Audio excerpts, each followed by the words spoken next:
All right, but I want you, don't look at the listening yet. I don't want you to look at the listening. I want you to look at what's before the listening and what's after the listening. Very important, because what's before the listening is things that you can use here to motivate, possibly. Did this motivate? Yeah. Yes, absolutely. It also got your student knowledge, and it created interest. It also gives the opportunity of teaching the vocabulary. Now, what I want you to do now is look at the pre-listening and the post-listening. Just, can you see on here? So, for example, what we could have here, an active listening task, is where the students, you never ask students to just listen to a tape. Can you listen now? Because they're all going to go, I have to listen to everything. I have to understand every word. But you don't want them to understand every word. You want them to understand a general idea. So, is there a simple, and this is what we call recognition task, like true, false, or things that they like, or putting something in an order, or ticking, or picking out a wrong word, or prediction tasks, sports that they like.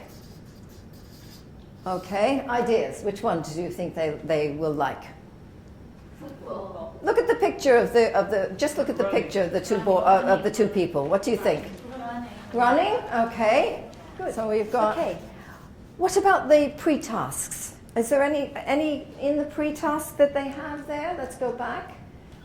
What does it teach? Does it teach vocabulary in the first one? Number one? Vocabulary. Anything else? What do you think? Pronunciation. Good. Okay.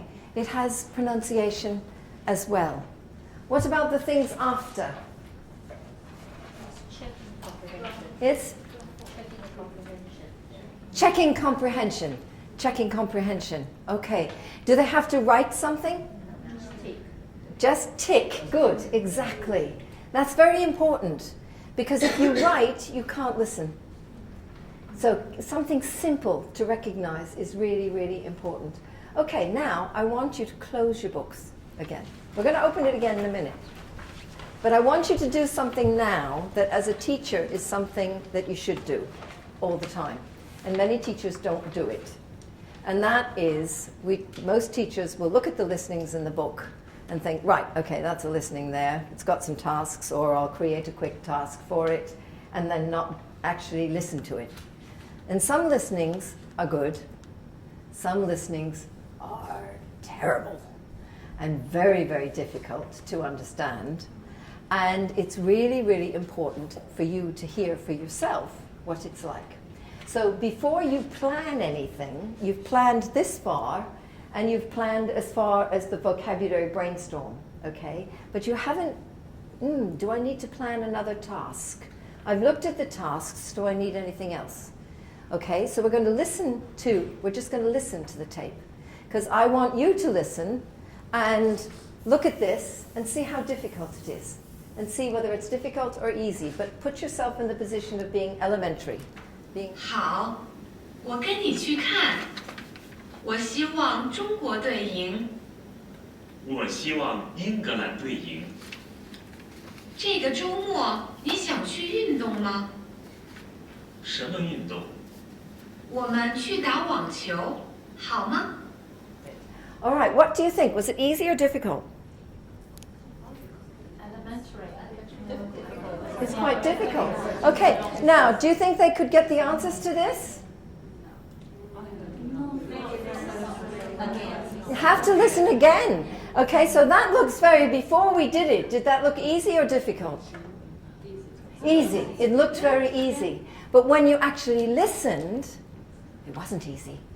It's quite difficult. When did they mention Pao Bu the first time? Right towards the end. Right towards the end. Good. Which sports did they like? Swimming. Good. Yo-yong. And 篮球. Okay. The important thing when you're doing listening is not to get them to give you answers, but to play it again. To give them a chance to hear it, to play it again. But then you can also add another task. And what do you think? As you said, it was, all they have to do is tick. All they have to do is tick. Yes? Yeah. And that's not difficult. No? No. But in order for it to be easier, what do they need to do before you play the tape? Read it. That's right. Make sure they read. Okay? So they're going to read. They'll read together. They'll read and they can talk about the answers. Okay? Now you've only heard it once, haven't you? Can you remember everything? No. Good. Okay. So you are in the same situation as your students. So in pairs, 两个人一组走，两个人一组走。Okay, 两个人一组走。Okay, read and discuss. True, false. True, false. One of the things that you don't want the students to do is to read, because if they read, then they are getting the answers from a different way. You want to develop their ability to listen and recognize. So what you can do, and what I would suggest you do with your students, is to get them to bring in some Post-its, like that. They can stick the Post-its over this so they can't see it. That way, they're concentrating on this and not the reading. Because by looking at the reading, then they're only half listening. They're only half listening. And we want to really develop their ability to listen and recognize. And one of the things that's very difficult is to listen to lots of different voices, noises, different contexts. So it really will help to do this. Okay. Are you ready for the second listening? Yes. All right. Now what you can do, as with this one, is that you can get some of their answers. So what do you think about the first one there? True or false? You think that's true? Does everybody think that's true? I forgot. You forgot. Okay, so what we can do is put that one there. We're not sure, or we can put a true like that. So if you're not sure, you put a question mark. Okay? Number 2. What about number 2? False. You think that's false? Everybody thinks that's false? Yeah. Okay, well, we'll find out, won't we? What about 3?